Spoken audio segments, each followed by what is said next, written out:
this. I screwed Oh, up. we're good. We're good to go right now. Okay.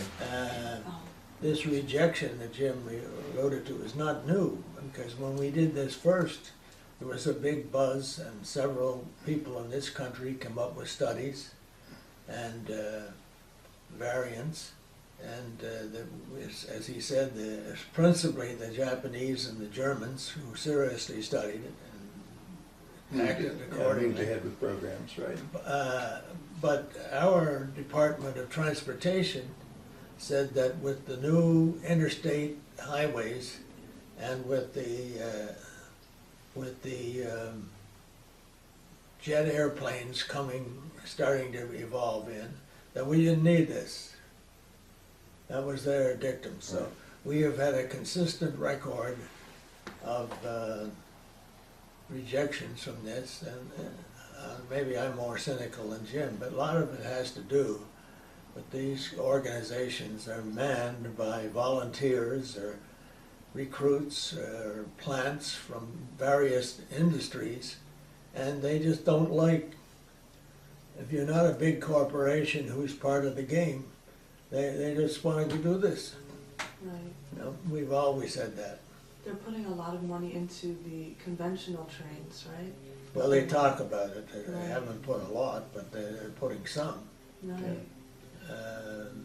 Can you tell us a little bit more about how the maglev would economically benefit Long Island? Oh, yeah. Well, it would benefit Long Island by taking trucks off the road.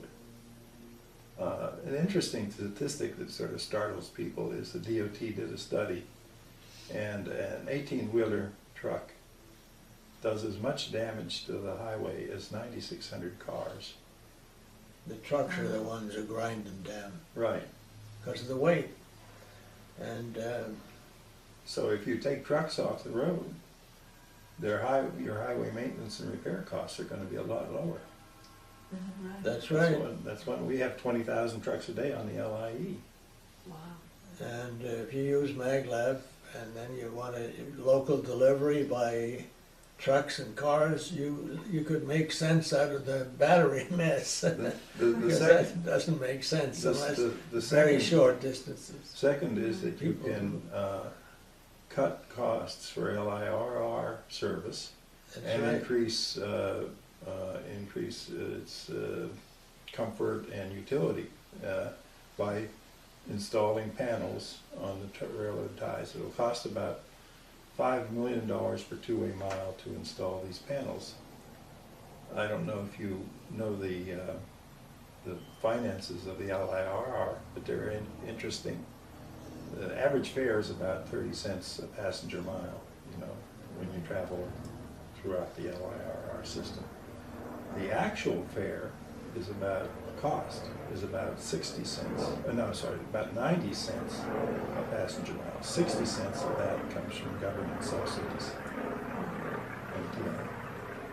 And how much would it cost for the maglev? You could get it down to about 10 to 20 cents operating cost per passenger mile. The vehicle will be more expensive than a bus, but not much more. Right.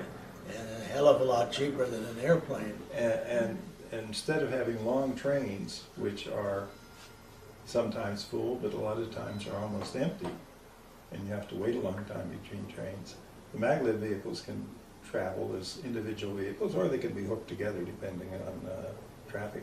But traveling as an individual vehicle, you're not having to build up this long train to carry a few people. You can put the few people on one vehicle and transport them. And then the interval between the vehicles can be shorter, so that you don't have to wait for an hour for a next train. It saves a lot of time. Yeah, or Oh, yeah. how many trains a day do they go to Greenport? Yeah. 2 or something like that.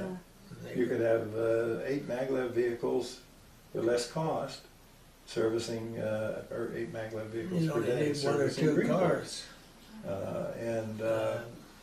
So that's another way of saving. I'll give you an example of why our skip stop would make such sense. 80 to 90 years ago, in this old house and the one across the road, had two very prominent New Yorkers were commuters. and you could drive with an old flivver to Manorville, which is only 4 miles away, and the cannonball came from the Hamptons, crossed over there, those tracks are gone, a few miles to Manorville, and then into the city, and they did that in an hour. Now you can't go and touch that today, and the reason is they didn't stop every 2 miles. And with the skip stop, you could effectively do the same thing. Right. Right. But the cannonball ran off the tracks one time, right? I don't know whether it was a cannonball, that was in further east, Oh, further east, okay. probably a regular, Regular train, Right. yeah. but Ran into a great, into a winery or something like that, I remember. some Yeah. storage system. So anyway, so you cut the operating cost, and you cut the maintenance cost with maglev, because you don't have this pounding on the train on the tracks. You don't have to keep maintaining the tracks and so forth. The loads are spread out. It's not like on a wheeled train you get very high loads because you just have a very small area that those wheels contact, so it damages everything it rides on. The pressure with maglev on the railroad ties is maybe 1/100th of what locally of what it is. It's like with the going train. down a hill on a toboggan. Right. Yes. So you save in the maintenance costs. So and I think you'll pick up ridership. So You wouldn't need as many union workers. right. So That would kill it.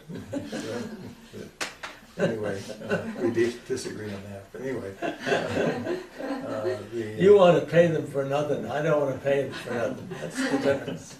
So anyway, I think you would end up by converting maglev for the LIR. I think you would greatly eliminate the taxpayer subsidies That's keep the right. LIR going. You have a much better service, and that's what we'd like to prove in this facility.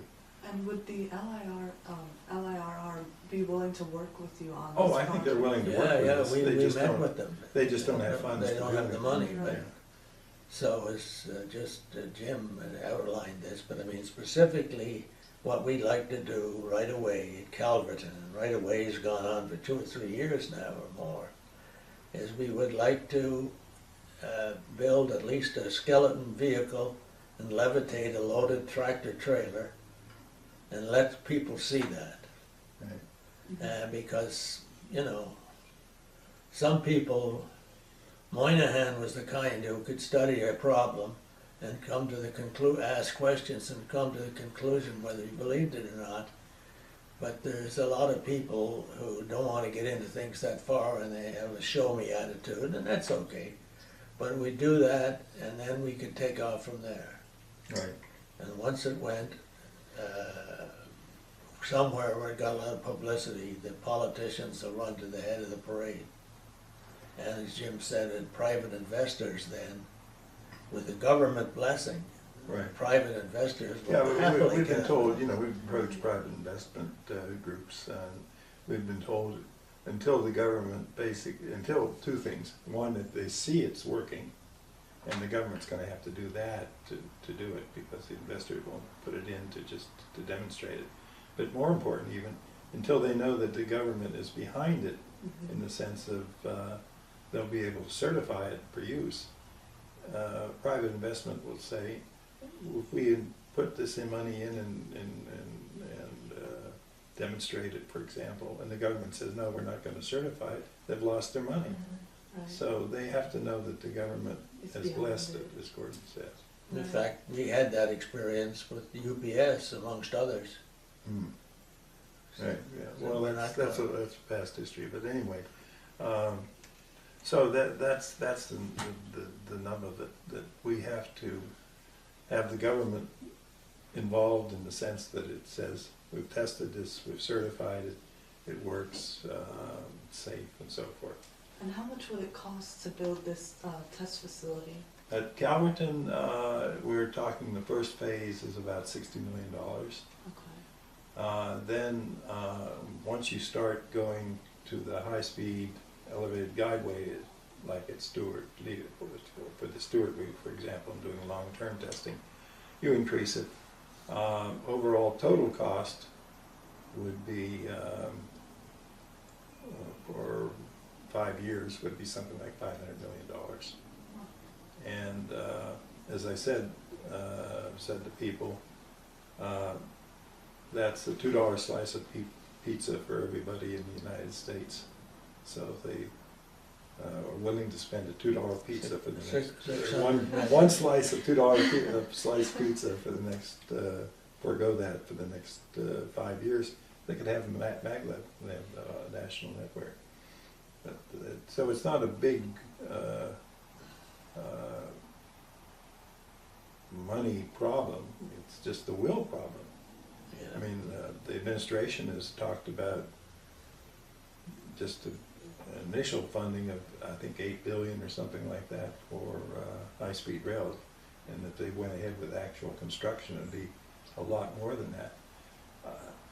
I'll give a feel for that. Amtrak has made a study of a high-speed rail line between Boston and Washington, D.C., and their cost estimate was $117 billion, Wow. which is incredible For a single line? for a single line. Wow. And the reason is that when you do a high-speed rail, you don't put it alongside highways where the right-of-way is and have a low cost. You have to purchase a lot of land and do a lot of construction work. The French and their TGV, they go straight across the countryside and they put up fences on that stop people from having access to the high-speed rail line. They have to, because And they have to drive 100 miles each way to visit the guy who lives across the street. Yeah, but I mean, seriously, it's because you're traveling on grade and you need an isolated, safe track. Nobody can have access to, nobody has accidents. It costs a lot in a built-up area like the Northeast Corridor to put a high-speed rail line in. So we avoid that by this idea of building along an elevated monorail, like a Disney-type monorail, alongside on the right-of-ways, alongside the interstate highways. And if you try to do that for heavy locomotives and cars, it'd be prohibitive to make it Couldn't do it, right? flat enough, and it probably would still, with settling and that, probably come off the track. Right, so, Because high-speed rails typically have a homogeneous bed of crushed rock that's probably 50% higher than this ceiling, or the Right. floor. And that's got to be maintained. Many years ago, when trains did go a lot faster, there was one in upstate New York that came to an area where the soil composition was different, and maybe it was from rain or something. In any event, it jumped right off the track, because the dynamics of an old-fashioned rail is basically the movement down. I mean, if a committee had studied that in the modern, overly thorough way, when they built those things 100+ years ago, they concluded rightly that it couldn't work. But it's the movement of the earth. But that means you gotta control the movement of the earth. Or go slow. That's what our modern freight system does sensibly. It goes 30, 40 miles an hour and doesn't worry too much about the roadbed. Right. So we would be able, for the maglev, you can put freight trucks on this Yeah. technology, and would it be able to hold construction vehicles, transporting those? as well? Sure. Wow. Yeah. Some people were interested in foreigners and moving tanks. How long would it take on the maglev train to go from, say, New York City to Chicago? Well, I used to drive my daughter to University of Chicago from Long Island when she was going there, and it would take me roughly, if I really pushed it, 12 hours. It's 800 miles. It would take about 3 hours. Wow. And what would the cost be for that? For passengers only, probably something like $80 each way. Wow.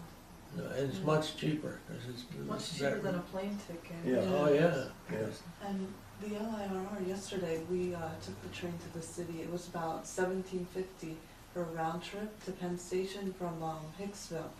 And it took about 45 minutes. How much would it be for the maglev, and how long would it take to get there? From Hicksville, that's about 30 miles, 40 miles, something like that. Right, Ronkonkoma, it's sort of like Ronkonkoma, basically. You could do it in 30 minutes, okay. and it would cost about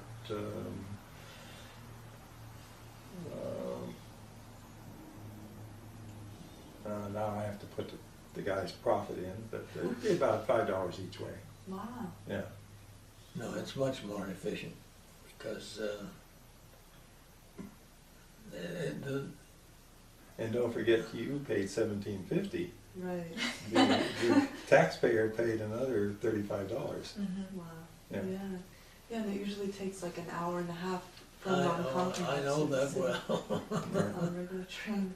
Yeah. And Jim's friends, the union workers, there's an article in the paper this today that they all get tremendous overtime, the equivalent to several days' pay, if somebody asked them to do something that wasn't in the schedule. Yeah. Like, Joe, go turn that switch, please.